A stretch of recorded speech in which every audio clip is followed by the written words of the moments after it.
Good morning, children. So we have, the presidential form of government. As I already told you, I'm going to explain in depth about this government, right? So earlier in the previous video, I've already explained you about the parliamentary form of government, its features, its demerits. Clear, everyone? So demerits means basically it is an expensive and efficient system. Clear, according to them. Now, besides an inexpensive system, it can be in a source of instability and efficiency. Like if the party is not being able to prove itself, then again the fresh elections may take place, right, everyone? And the parliamentary system of government means obviously the real executive lies with the cabinet with its head as the PM, right? So let's start with the presidential form of government now.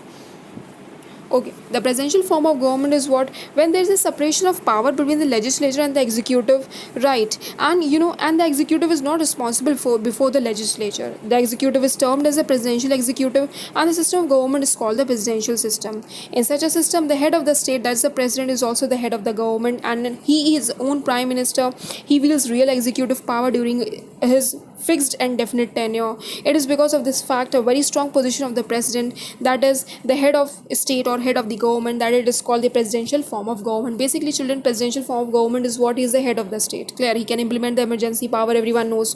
We have already discussed in class 10. That is in the civics part. Clear, everyone? Now, presidential form of government means, always remember here, like in the previous government, legislative and executive are interconnected, right? Like legislature, parliament, or executives, that means the members, they cannot work, right? They have to interact with each other because members are the part of parliament. They form the majority or the opposition party as well. Clear? Now, what happened presidential government? It's not necessary that president is a part of is a part of the organ executive, but it's not necessary it is a part of legislature also. Clear? They can be interconnected. They cannot be interconnected, right? Here the legislature enjoying the other position and executives are enjoying the another position. Clear? There's separation of power between these two organs in the presidential form of government.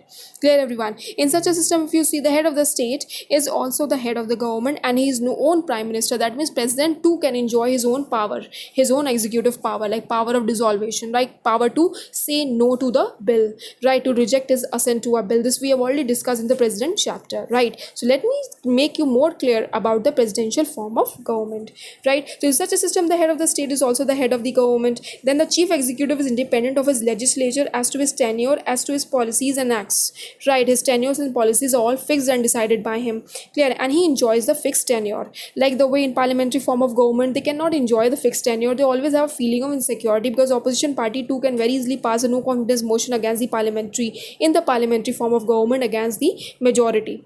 Clear, everyone? So let's see now. So I hope so people have understood what do you mean by the presidential form of government. Now move on to next slide now. Okay, now the features and differences. Clear? In the presidential form of government and parliamentary form of government, what happened?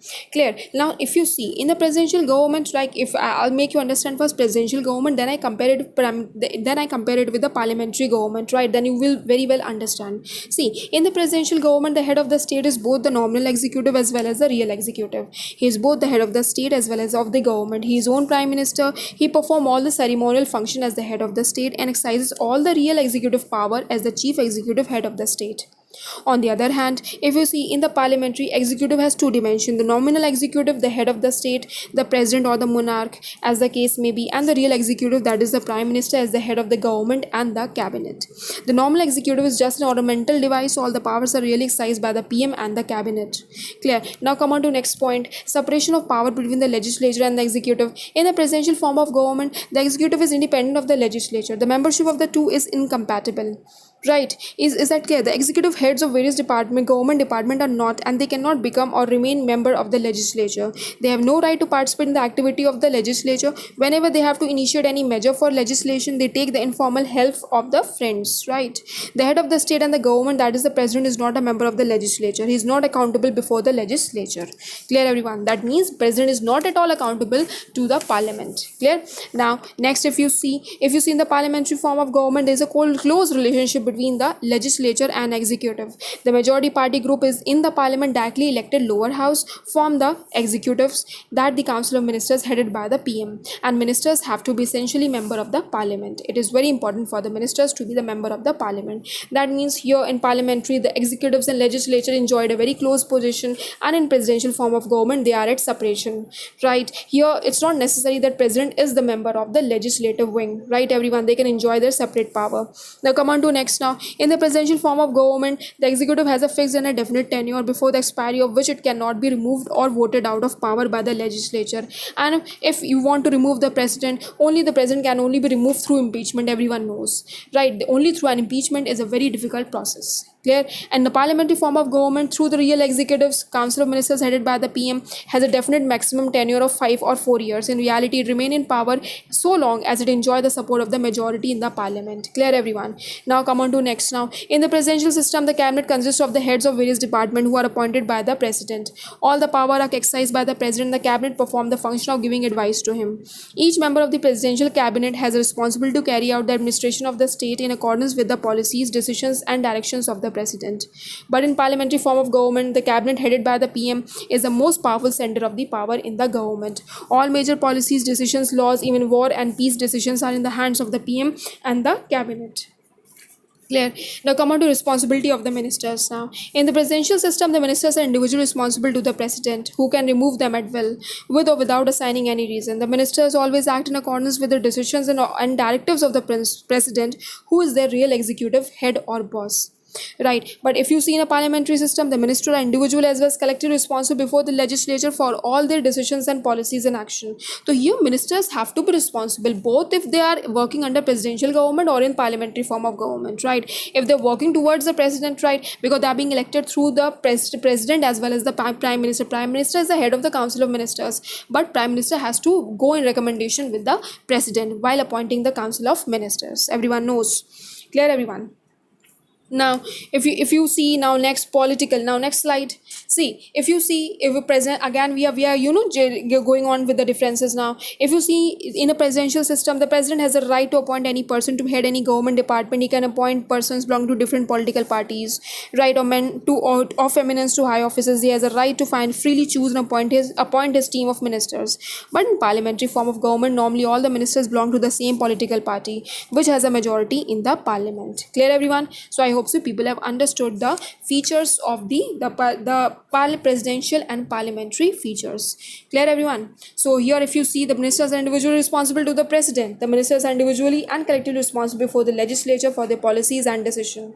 Here under presidential form, he can appoint any head of the government belonging to different parties, but all the ministers normally belong to the same political party except when no party seems the majority or when there is national emergency. Only then they will take the help. Otherwise all the ministers normally belong to the same political party, right? They don't need any other options or suggestion of another political party. See, now move on to another slide now. So there are various examples of presidential government. You say it's America, Angola, Argentina, then Brazil, Colombia, Costa Rica, Indonesia, Maldives, Mexico, Nigeria, Panama, Philippines, Venezuela, etc. Right, all these countries have the presidential form of government. So I hope so people have understood by now okay, what is the presidential form of government by now. Clear? If you want, I again explain what is the presidential form of government. Let's move on to the previous slide. Now, the president, if you see, the presidential form of government is what? See, when there is separation of power between the legislature means the parliament, and executive, the members, right? See, under presidential form of government, the members are not responsible to the parliament under this type of government, right? The executive is termed as presidential executive, and the system of government is called presidential system, right? In such a system, the head of the state is also the head of the government, and he is own prime minister. He wields real executive power during his fixed and definite tenure. It is because of this fact, very strong position of the president, head of the state and head of the government, that is called the presidential form of government, right? If you see, like if in the presidential system, the executive is constitutionally independent of the legislature in respect to the duration of his or their tenure and responsible to it for his or their political policies. And if you see, presidential government is that form in which the chief executive is independent of the legislature as to his tenure, and to a large state as to his policies and acts. Here the president tenure is fixed, the term is fixed, and only he removed through impeachment. The president only removed through the impeachment. Otherwise, no one could dare to remove the president. Under the presidential form of government, now president does not feel insecure about his terms, and his term is fixed. Clear, everyone? Just like the way in parliamentary form of government, now the ministers have to be fair. They always felt insecure. At any time, opposition party may pass the no confidence motion, and their government will have to resign. Clear, everyone? So this is all the meaning of presidential form of government. Don't get confused. Here, the legislative and executive do not have a separate power. That they enjoyed a separate power. Clear. Here the executives are not at all responsible to the legislature. You cannot force the executives or the members to be responsible towards the parliament, as they may or may not be the member of the parliament. That's why this is known as presidential form of government. Though presidential is a powerful personal, no doubt, right? He's enjoying his own, this one with the power, right? The president is having own power, right? And which power is enjoying? The discretionary power. He can enjoy at his own discretion, like he cannot, he can reject the bill if it is not a money bill, right? And to what extent, to what time limit, he never explains that, right? Next, if you see, he can dissolve the party, right, on the approval of the PM, right? And he can simply gives them the better options to form the majority party in the house.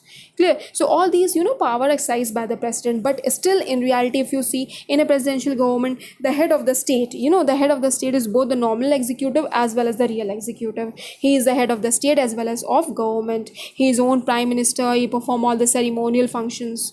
Clear, everyone. So if you see, now in presidential form of government, the executive is independent of the legislature. Clear. If you see, the membership of the two is incompatible, right? If suppose example, see, if any member is a member of the parliament, he cannot be simultaneously a member of the executive.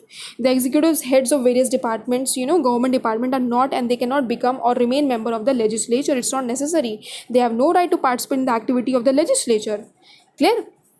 So I hope so you people have understand by now what is the presidential form of government. Now if you see, in a presidential system of government, the legislature also have a definite tenure before the expiry of which it cannot be dissolved by the executives. Clear. Now, and president has no power to dissolve the legislature before the expiry of its full term. Now president obviously cannot have any power. Only president can only be removed through impeachment. Clear, everyone. And if you see, like in the presidential form of government, both the legislative and executives remain in office for the respective fixed tenures. Again, I'm again repeating that term, right? And if you see here, in the presidential system, the ministers are individually responsible to the president, right, who can remove them at will, with or without assigning any reason.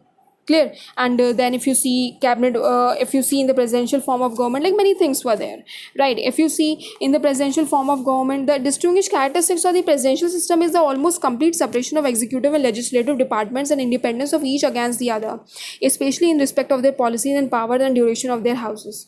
The chief executive is chosen, right, for a specified term fixed by the constitution. The member of the cabinet are appointed by him.